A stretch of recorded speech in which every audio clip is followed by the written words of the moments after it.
అందరికీ వందనాలు. యేసుక్రీస్తు ప్రభువారి పరిచర్య ప్రారంభంలోనే చీకట్లో ఉన్న వాళ్ళు వెలుగును చూశారు. మరణ ఛాయ గల దేశ నివాసుల మీద వెలుగు ప్రకాశించింది అని యేసుక్రీస్తు ప్రభువారు తన పరిచర్య ఆరంభంలో మనకి వాక్యం ద్వారా చెప్పబడుతుంది. అయితే ఈ వాక్యం దేని కొరకు చెప్పబడుతుంది అన్న అంశం మీద ఈరోజు దేవుడు మనతో మాట్లాడుతున్నారు. ఇందు నిమిత్తమై యెషయా గ్రంథము 9వ అధ్యాయం 1-2 వచనాలు. అయినను వేదన పొందిన దేశం మీద మబ్బు నిలవలేదు. పూర్వకాలమున ఆయన జెబూలూను దేశమును నప్తాలి దేశమును అవమానపరిచెను.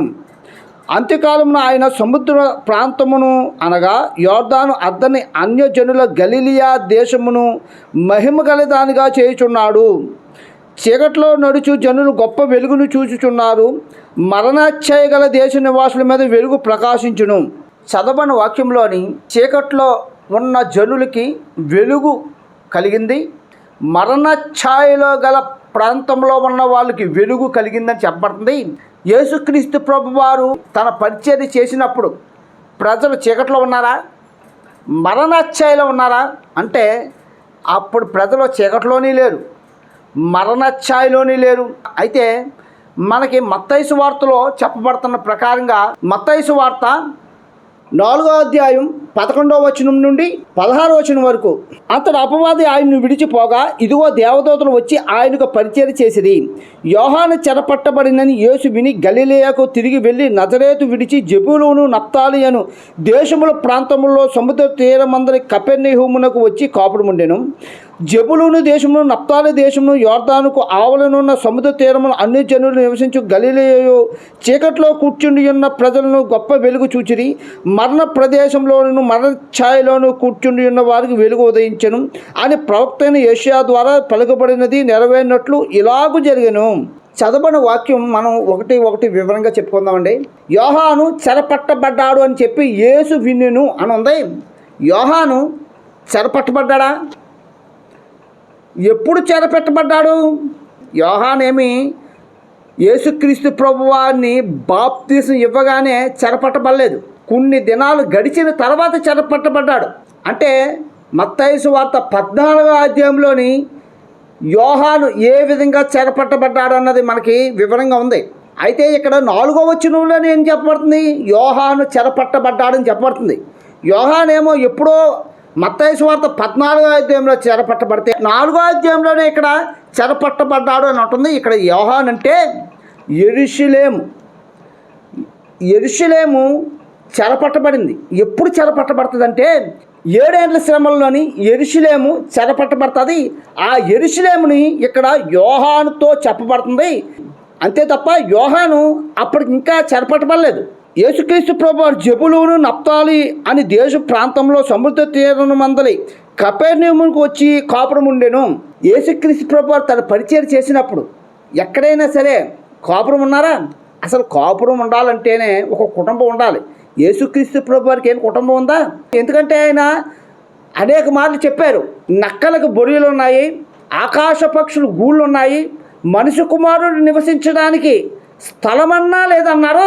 అటువంటిది ఆయన కాపురం ఉన్నాడని ఇక్కడ చెప్పబడుతుందంటే ఈ వచనం ఆయన పరిచర్య చేసినప్పుడు సంబంధించింది కాదు. 7 ఏళ్ల శ్రమల్లో ఆయన 2వ రాకడలో భూమి మీదకి వచ్చి యెరూషలేములో ఆయన రాజ్య పరిపాలన చేస్తాడు. ఆ రాజ్య పరిపాలనలో ఆయన నివసించే ఆ ప్రాంతంలో ఆయన కాపురం ఉంటాడని ఆ సందర్భం కోసం చెప్పబడుతున్న వచనం ఇది.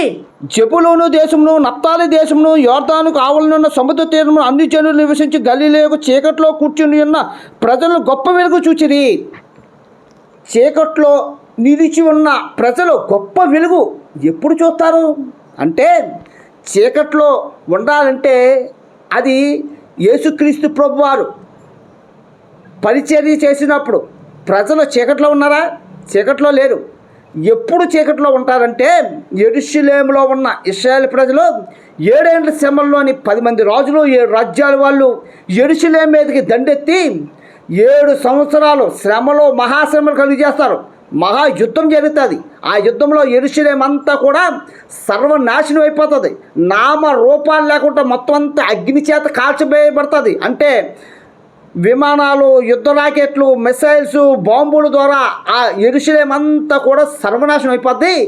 ఆ నాశనం అయిపోయిన ఆ యెరూషలేముకు ఎలాగుందంటే చీకటిలో ఉన్నది. అది అంటే వెలుగు అన్నది ఉండదు. అంటే కరెంట్ కానీ విద్యుత్ వ్యవస్థ కానీ మొత్తం అంతా చీకటి అంధకారంగా అయిపోద్ది. దానికోసం ఇక్కడ చెప్తున్నారు.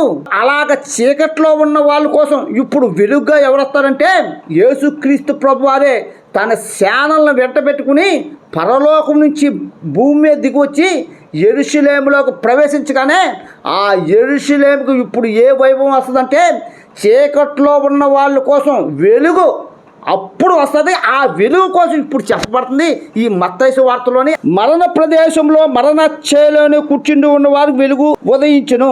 ఇక్కడ మరణ ఛాయలోని అంటే 7 ఏళ్ల శ్రమల్లోని ఇశ్రాయేలు ప్రజలు కొన్ని వేల లక్షల మంది చంపబడతారు. ఈ చంపబడిన దానికోసమే మరణ ఛాయలో కూర్చున్న వారి కోసం వెలుగుగా అప్పుడు యేసుక్రీస్తు ప్రభువారు ఆ యెరూషలేములోకి ప్రవేశిస్తాడు. దానికోసం చెప్పబడుతున్న వచనం ఇది.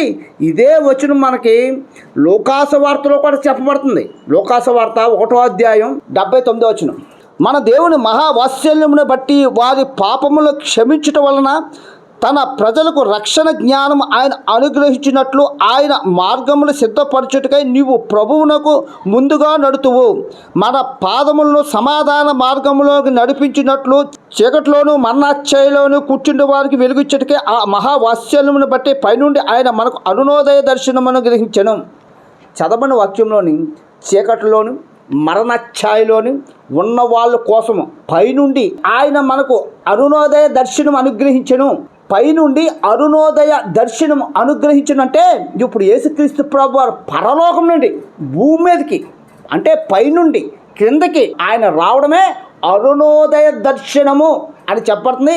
ఈ విధంగా యేసుక్రీస్తు ప్రభువారు చీకట్లో ఉన్నవారి కోసం, మరణ ఛాయలో ఉన్న వాళ్ళ కోసం పరలోకం నుండి భూమి మీదకి ఆయన అరుణోదయ అనుగ్రహించును అని చెప్పబడుతుంది. అంటే 7 ఏళ్ల శ్రమలు తీరిపోగానే యేసుక్రీస్తు ప్రభువారు చీకటిలో ఉన్నటువంటి ఆ యెరూషలేములోకి, మరణ ఛాయలో ఉన్నటువంటి ఆ యెరూషలేములోకి యేసుక్రీస్తు ప్రభువారు తన సేనలను వెంట పెట్టుకుని భూమి మీదకి ఆయన అరుణోదయ అనుగ్రహం ద్వారా ఈ భూమి మీదకి వచ్చి చీకటిలో ఉన్న వాళ్ళకి వెలుగుని, మరణ ఛాయలో ఉన్న వాళ్ళకి బ్రతుకుని ఇవ్వడానికి ఆయన 7 ఏళ్ల శ్రమలు తీరిపోగానే పరలోకం నుంచి భూమి మీదకి వస్తాడు. దానికోసం ఇక్కడ చెప్పబడుతుంది. అంతే తప్ప యేసుక్రీస్తు ప్రభువు తన పరిచర్య చేసినప్పుడు చీకట్లో ఉన్న వాళ్ళ కోసమని, మరణ ఛాయలో ఉన్న వాళ్ళ కోసం వచ్చాడు అని కాదు. ఈ మత్తయి సువార్తలో కానీ లూకాసు వార్తలో కానీ చెప్పబడుతున్న ఈ వచనాలు 7 ఏళ్ల శ్రమల్లోని ఇశ్రాయేలు ప్రజలు చీకట్లో ఉంటారు, మరణ ఛాయలో ఉంటారు. వాళ్ళ కోసం పరలోకం నుంచి భూమి మీదకి ఆయన రావడం కోసం చెప్పబడుతున్న వచనమని ఈ వచనాల ద్వారా మనకు అర్థమవుతుంది. దేవుడి కొద్ది మాటలు దీవించును కాక. ఆమేన్.